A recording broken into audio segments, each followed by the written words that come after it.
જય ભગવાન।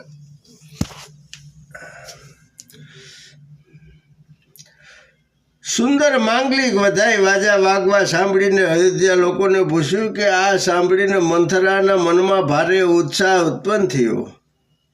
કરહી બિસાર કુબુદી કુજાતી હોય કાય કવિ બીજ રાતી देखी लागी मधु कुटिल किराती जिमी गवत कले के भाती। દુષ્ટ બુદ્ધિવાળી અને કુટિલ અને કુજાતિ એવી મંથરા આજ રાતમાં કેવી રીતે કાર્ય થાય એમ વિચાર કરવા લાગી કે જેમ કુટિલ ભીલડી ઝાડ ઉપર લાગમ મધપુડાને જોઈને તેને કઈ રીતે ક્યારે લઈ લઉં એમ તાક્યા કરે છે, એમ રામના અભિષેકને ક્યારે ટાળી નાખું તથા કોઈ રીતે ટાળી નાખું એમ વિચારવા લાગી।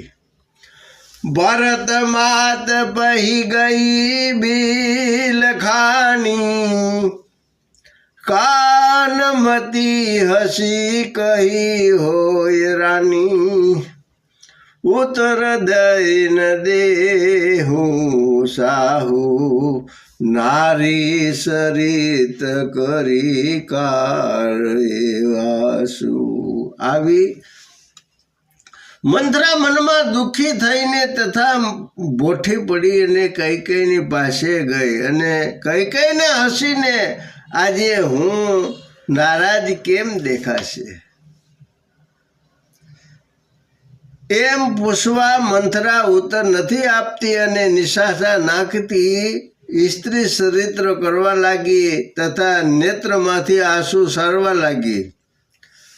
હંસ કહે રાણી ગાલ બડું તોરે દિન લખન શીખ સમન મુરી તાનુ મન બોલ શેરી બડી પાપની સાડહી ખાસ કરી જન સાપની। ત્યારે કઈ હસીને કહ્યું કે તું બહુ જ બોલકી છે, તેથી લક્ષ્મણે તને કંઈક શિક્ષા કરી હશે એમ મને લાગે છે, તો પણ ખૂબ પાપી એવી દાજી કંઈ પણ ના બોલી અને જાણે કાળી નાગણી હોય તેમ નિશાસા પર નિશાસા નાખવા લાગે।